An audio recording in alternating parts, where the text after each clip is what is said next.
Bom dia, pessoal! Professora Carla Biologia de novo. Agora a gente vai para a segunda parte da aula, que é sobre a glicólise, tá? Uma coisa importante quando a gente fala da glicólise, gente, é que ela pode ocorrer com ou sem oxigênio, né? Então, lá na fermentação, a gente vai ver que a glicólise ela vai acontecer sem oxigênio, mas na respiração celular, né, nos ciclos, aqui ela vai acontecer na presença de oxigênio, tá? E o que vai acontecer na glicólise, né? A glicólise, a gente precisa guardar isso bem guardadinho aí na nossa memória, que a glicólise, ela é a quebra da glicose, né? É aonde vai acontecer a quebra da glicose. Lembre-se lá da história do lyse, né? Que a gente já discutiu na aula o que significa lyse. Lyse significa quebra. Então, glicólise, quebra da glicose, tá?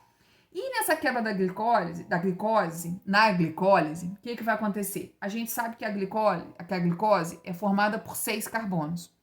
E na glicólise vai acontecer a quebra. Então vai ficar 3 carbonos para um lado, 3 carbonos para o outro, formando uma outra substância que é conhecida como ácido pirúvico. E em alguns livros também se chama de piruvato, tá?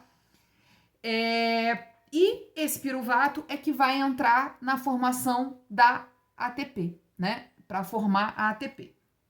Então a gente vai entrar agora nesse pequeno esquema. O professor está virando desenhista, né? Está aí colocando toda a arte dela para fora, né? Para vocês, para a gente entender melhor os assuntos. Né? Então, como é que vai acontecer a glicólise, né? Então, eu tenho lá a glicose, que tem lá os 6 carbonos, né?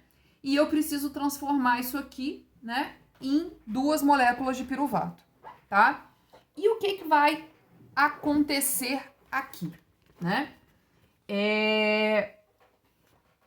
Eu vou gastar, na verdade, 2 ATPs aqui, tá? Para formar mais ATPs, tá? Então, a glicólise, ela gasta 2 ATPs, né? Para formar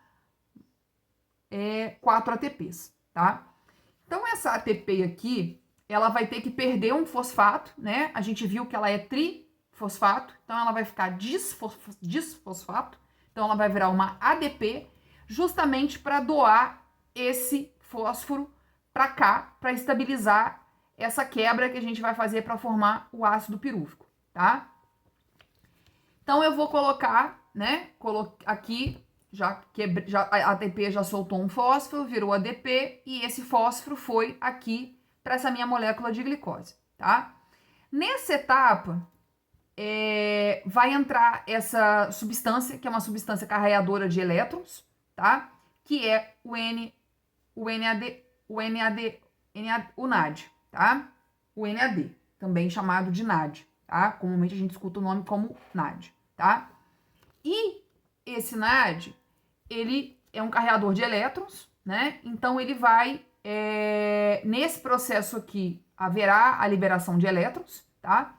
E ele vai formar 2 NADH, tá? Que é também uma substância carreadora de elétrons. E aqui ela já está com os elétrons que foram liberados nessa quebra aqui, né?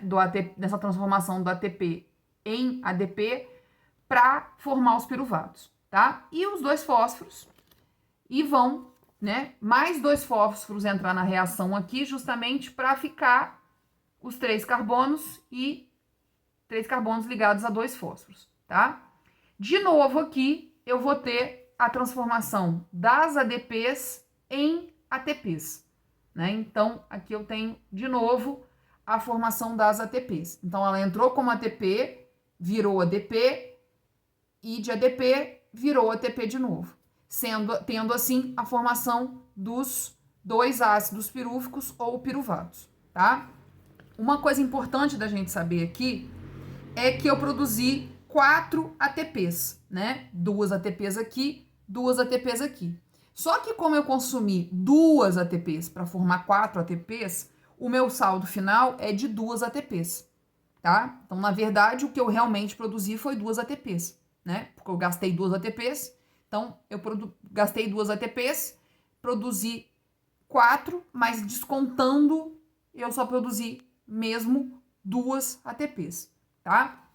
Uma coisa importante, né, da gente saber na glicólise, qual é o meu resultado da glicólise, né? Então, eu vou ter a produção de 2 ATPs, 2 NADH, que é a substância aqui, né, a molécula que vai carregar elétrons e que vai ser importante em todo o ciclo, e 2 piruvatos, que vão seguir para o ciclo de Krebs e para a cadeia respiratória. Então, esses 2 ATPs aqui que eu produzi na glicólise, ele vai ficar já no sistema para ser usado para outra respiração celular e para me dar energia.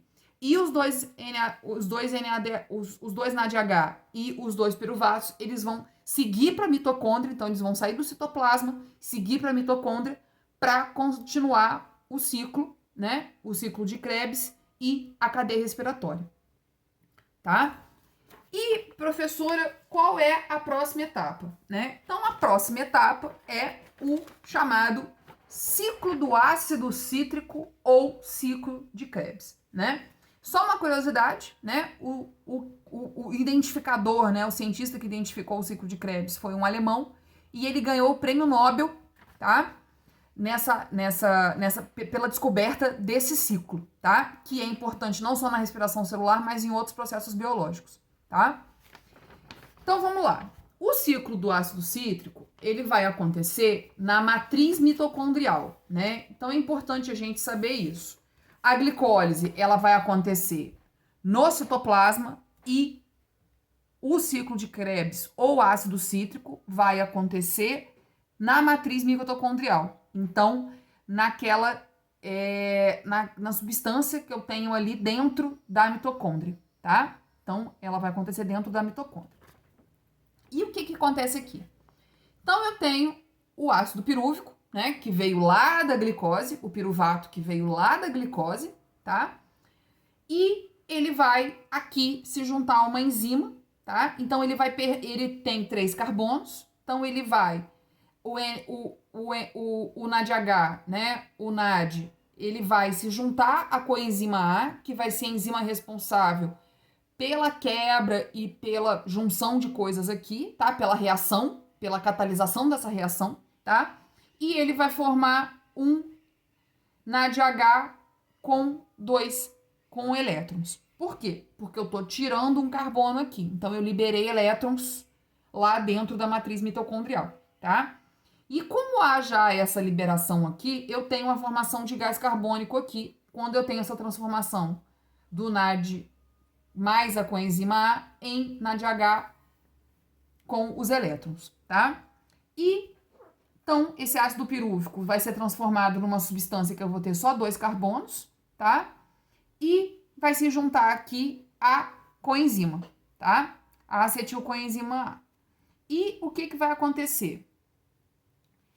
Em algum momento, essa enzima aqui, né, a coenzima A, ela vai formar 6 carbonos, tá? Ela vai fazer, né, justamente... o que acontece? Esse ciclo ele anda um pouquinho para trás, tá, gente? Então, como esse ciclo tá rodando o tempo todo, a gente tem que pensar que eu preciso olhar isso aqui num 360, né? Então, o corpo, ele sempre vai estar, a respiração, né, a célula, ela vai estar, a mitocôndria, ela vai estar fornecendo esse ácido oxalacético para se juntar aqui, para formar mais ATP, tá? Então, esse ácido oxalacético foi aqui, se chegou junto dessas 2 carbonos aqui que vieram do ácido pirúvico, mais acetilcoenzima A e formou uma cadeia de 6 carbonos, tá? Essa cadeia de 6 carbonos, para formar ATP, ela precisa perder um carbono, né? Então, precisa gerar energia. Então, precisa perder um carbono aqui para poder gerar energia. E como é que ela vai perder esse carbono? Então, o NAD vai se transformar de novo em NADH, tá? E vai perder gás carbônico de novo aqui. Então, vai ter uma reação e esse carbono vão ficar 5 carbonos, tá? Depois desses 5 carbonos, de novo esse carbono, ele vai perder um carbono, tá? Essa molécula vai perder um carbono justamente pela ação do NAD em transformar em NADH, vai perder gás carbônico de novo e vai formar uma molécula de 4 carbonos. Vai vir um fósforo para cá, né? Que tá aí, tudo que tá acontecendo aqui tá vindo da nossa alimentação, então esse fósforo vem da alimentação, tá? E esse fósforo, ele vai se juntar aqui essa cadeia de 4 carbonos para formar o ácido oxalaxético de novo, tá? E esse fósforo ele precisa ser perdido para formar o ácido oxalacético. Então, vai entrar uma substância que é a GDP, que é a guanina de fosfato, que quando pegar esse fosfato aqui, ela vai virar 3, então ela vai ter 3 fosfatos, então ela vai virar uma guanina trifosfato. E essa guanina trifosfato, ela vai virar uma ATP, tá? E ele vai continuar, esse carbono, essa cadeia de carbonos vai continuar seguindo, essa molécula vai continuar seguindo a vida dela aqui, ela vai passar por essa outra, ela vai ter mais uma quebra, e ela vai, por causa dessa quebra do fósforo, se liberou elétrons de novo, né? Então vai entrar uma outra substância carreadora de elétrons, que é a FAD, tá? E essa FAD, quando ela capturar os elétrons, ela vai virar FADH. E a mesma coisa também, o NAD também vai entrar aqui e vai se transformar em NADH, porque ele capturou os hidrogênios e os elétrons que foram perdidos aqui para se formar o ácido oxalacético. E vai de novo rodar esse ciclo, tá? Então, por isso que ele é chamado de ciclo de Krebs, porque ele está rodando o tempo todo, tá, gente? E mais uma outra coisa importante a se falar do ácido cítrico, né? Então, a apostila de vocês coloca que a formação da acetilcoenzima ela vai acontecer em 3 etapas e a oxidação completa da glicose em 8 etapas. Uma coisa que é importante a gente saber desse ciclo, do que saber que tem 3, 8 etapas, é saber que no ciclo do ácido cítrico ou no ciclo de Krebs, eu vou ter a oxidação total da glicose, tá? Então, aqui vai ter a glicose vai mudar totalmente para se transformar em outras substâncias, tá? Então eu vou ter oxidação total da glicose para a formação de ATP, tá? E qual é o resultado final da oxidação da glicose total aqui no ciclo do ácido cítrico, né? Então qual que é o resultado total aqui? Então de uma glicose, a gente vai ter a formação de 2 acetilcoenzima A e qual vai ser o resultado total? 8 NADH, que é a substância, né, a que tem mais energia aqui, 2 FADH, 2 ATPs e 6 gás carbônicos, tá? E essas substâncias aqui, né, o NADH e o FADH, vão continuar seguindo o processo para fazer o processo, a etapa da cadeia respiratória. Beleza, gente? Muito obrigada e vamos para a parte 3 da aula falar um pouquinho sobre a cadeia respiratória. Grande abraço e muito obrigada mais uma vez.